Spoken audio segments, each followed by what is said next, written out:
A gente sabe que a agricultura opera numa escala, assim, monumental, né? São colheitas gigantescas, ano após ano. Mas depois que os grãos saem do campo, para onde eles vão? E mais importante, como é que a gente protege e armazena esse recurso tão vital? Bom, é exatamente nisso que vamos mergulhar agora. O volume é uma coisa tão absurda que a logística para gerenciar tudo isso é um dos maiores desafios de engenharia da nossa cadeia alimentar. Não é só sobre guardar o grão, sabe? É sobre executar um processo industrial super complexo para preservar o valor e a qualidade dele. E é exatamente esse processo que a gente vai desvendar hoje. Essa é a pergunta de US$ 1 milhão. E a resposta está nessas instalações incrivelmente complexas e eficientes que foram projetadas para ser o elo crucial entre a lavoura e a nossa comida. Hoje, vamos desvendar a engenharia por trás desses gigantes. Então vamos lá. Esse aqui é o nosso roteiro. A gente começa com um pulo na história, depois mergulha no planejamento estratégico, segue o caminho exato que um caminhão de grãos faz, entende como o produto é preparado e, no final, a gente vê onde ele fica guardado. Para a gente entender a engenharia de hoje, primeiro a gente precisa olhar um pouco para trás. O jeito que o Brasil armazena seus grãos passou por uma transformação, radical, que foi impulsionada pela própria história do país. Pensa só, lá no Brasil Colônia era tudo em sacas, pertinho dos portos. Aí, com a expansão do café no Império, os armazéns foram seguindo as ferrovias, indo para o interior. Mas a grande virada mesmo aconteceu a partir dos anos 50. Com o boom da agricultura e o crescimento da população, aquele sistema manual de sacaria simplesmente não dava mais conta. Foi aí que surgiram os primeiros silos graneleiros, mudando para sempre a logística do nosso agronegócio. Agora, vamos para a prancheta do engenheiro. Construir uma unidade de recebimento de grãos não é só levantar parede, não. É um baita exercício de estratégia, de logística e de economia. Cada decisão tomada aqui no comecinho vai impactar a operação por décadas. E aqui está o pulo do gato. Antes de mover um único grão de terra, a engenharia precisa analisar absolutamente tudo. Que tipo de grão vai ser armazenado? Onde é que estão os produtores e os compradores?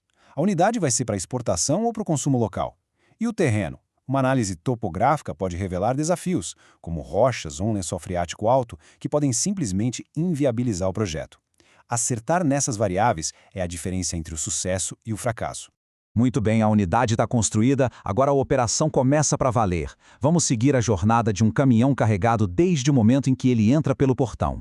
Cada parada é um ponto de controle crítico, uma etapa de um fluxo que foi pensado para ter um máximo de eficiência e precisão. E esse aqui é o nosso mapa. Este layout mostra direitinho o fluxo que vamos seguir, desde a entrada, passando pela amostragem e a pesagem, até as moegas de descarga e, finalmente, os silos. A gente vai usar essa planta para se guiar em cada etapa do processo. Assim que chega, o caminhão passa por um verdadeiro circuito de triagem. Primeiro, a amostragem, que é a checagem da qualidade. Depois, a balança, para quantificar a carga. E, por fim, a descarga. São 3 etapas bem rápidas, mas que são fundamentais para toda a operação. O interessante aqui é que a amostragem é como se fosse o primeiro aperto de mãos entre o produtor e a unidade. É aqui que a qualidade do produto é definida. O método pneumático é o mais moderno. Ele usa um braço robótico para coletar uma amostra que representa de verdade toda a carga. Essa amostra vai para o laboratório para medir umidade e impurezas, e são esses dados que vão determinar o pagamento ao produtor. Depois da qualidade, vem a quantidade. O processo parece simples, mas precisa ser exato. O caminhão entra carregado na balança para registrar o peso total. Depois de descarregar, ele volta e é pesado vazio. Aí a gente tem o peso do veículo, ou tara. A conta é direta. Peso do grão é igual ao peso total menos o peso do veículo. E aqui não pode ter margem para erro. Aqui a engenharia moderna se mostra com força total. Já foi o tempo da descarga manual, viu? Hoje, são plataformas hidráulicas, os famosos tombadores, que inclinam o caminhão inteiro e descarregam toneladas em minutos. E a eficiência não para por aí. O caminhão é direcionado para uma moega específica com base na umidade do grão. Essa é uma decisão logística crucial que otimiza todo o processo que vem depois. Ok, o grão está dentro da unidade, mas ele ainda não está pronto para ser guardado não. Agora começa a fase de condicionamento. É aqui que o produto é limpo e seco para garantir que ele possa ser armazenado por meses ou até anos, sem perder a qualidade. O primeiro passo é a limpeza. Os grãos vêm do campo com terra, palha, um monte de impurezas.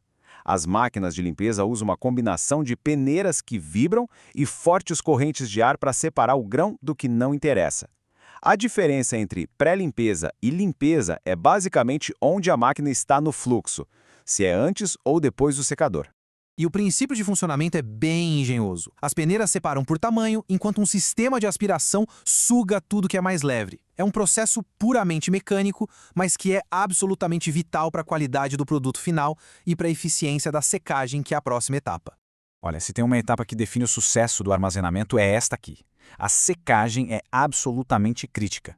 Grãos colhidos têm umidade alta, e isso é um convite para mofo e deterioração. O objetivo é reduzir essa umidade para um nível seguro, geralmente entre 12% e 14%. Fazer isso do jeito certo e de forma uniforme é a maior garantia de que a colheita não vai ser perdida. E para dar conta desse volume colossal, são necessários equipamentos dessa escala. Um secador de torre.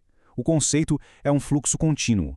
O grão úmido entra por cima, passa por colunas de ar quente e sai sequinho por baixo. A capacidade dessas máquinas é o que permite que a unidade acompanhe o ritmo frenético da colheita, processando centenas de toneladas por hora.